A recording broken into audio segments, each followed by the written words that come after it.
Hey everyone, it's Luke. So I don't know how many of you have had a week like I've had, but let's just start off this vlog with saying it's been a week. So with that, I'm going to kick off into my reflection.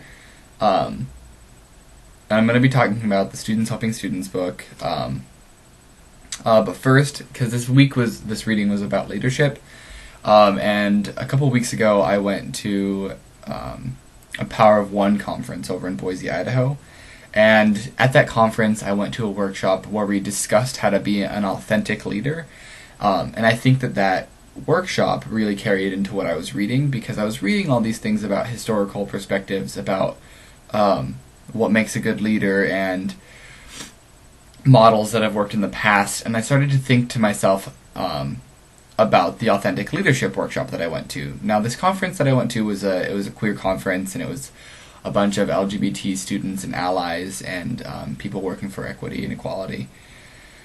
And one thing that they talked about in this workshop was there aren't very many LGBT leaders that queer people have to look up to. We don't have very many role models or people in power that we can say, like, I like the way they balance their life and that they lead. And it started to make me think about like who I model myself after as a leader, and I kind of also began to realize that I don't have people that I model myself after, which is both a blessing and kind of a curse, because it allows me to be a little bit more authentic, but at the same time I'm still kind of fumbling through the dark with no guidance. But this workshop it had me begin, sorry, I'm really flustered. It had me begin to think about what kind of a leader I wanted to be, and basically through a bunch of discussion I formulated that I wanted to be a kind of a leader through example. And right now that's not where I'm at. I'm kind of at a micromanaging leader. I'm a little bit of a hands-on leader. Excuse me, I'm going to take a drink of coffee. And that's not where I want to be. And so when I was reading this week's reading, it just made me think about that, as it discussed strategies of being an effective leader. One of the practices of a successful leader were things that kind of stuck out to me. When they discussed how leaders are people that stimulate change, I was like, well, yeah, obviously. Maybe not obviously, but to me it was apparent. And then leaders activate focus and goal direction. Sorry, if you don't know, I outline everything that I'm going to talk about, and I keep it here on a little piece of paper, so when I look down, that's what I'm looking at. Leaders activate focus and goal direction, and that was something that I didn't really think about. That leaders, when I think of a leader, I think of somebody that or when I think of myself as a leader, I think that I'm the kind of person that wants to kind of do things with people. Like, I don't want to just step back, which is something that I need to check and I need to start to do. But I'm the kind of person that wants to like usher people through, like be there the entire way. But I think that an effective leader isn't somebody that does that all the time. It's an effective leader is somebody that might do that initially, but knows when to step back from that. The next part is leaders support member involvement, and I think I do that as a leader.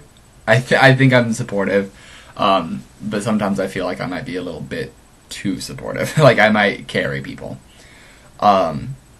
Leaders model effective behavior, and that's something that I like. When I think of what I want to become as a leader, that's the first thing that I begin to think about, is that I want to be somebody that I want to be the kind of person that when others look upon me, they're like, I want to be that guy. So that piece really stuck out to me.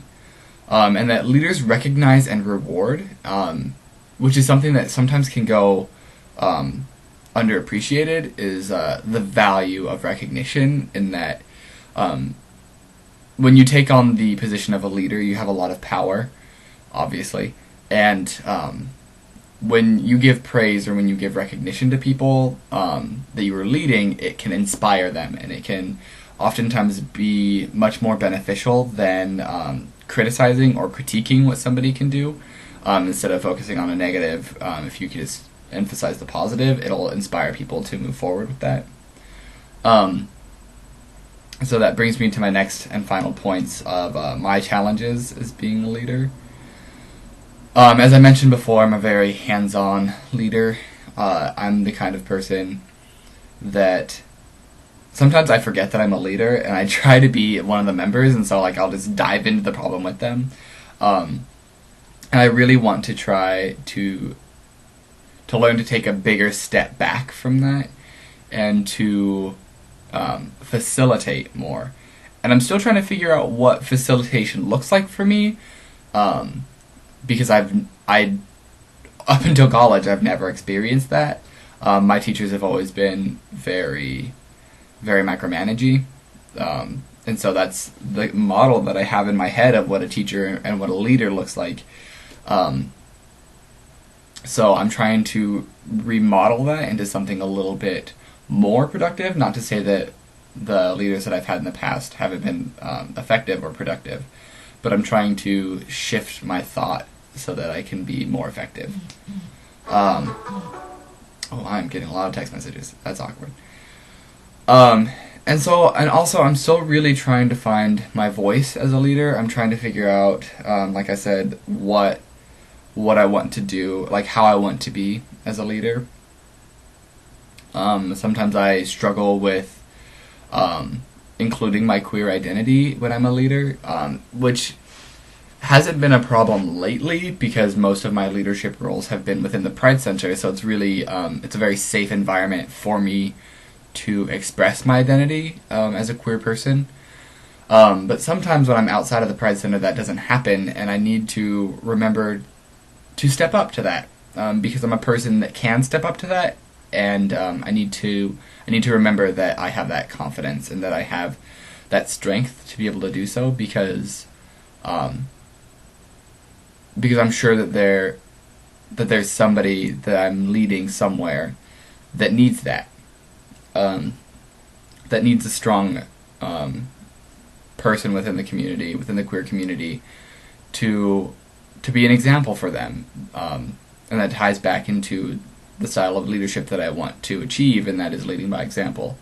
So I need to start walking the walk instead of talking the talk. So this week's reading kind of inspired me to step up my game as a leader, and it challenged me to figure out who I am as a leader, and I was really appreciative of that. Sorry for my rambling this week.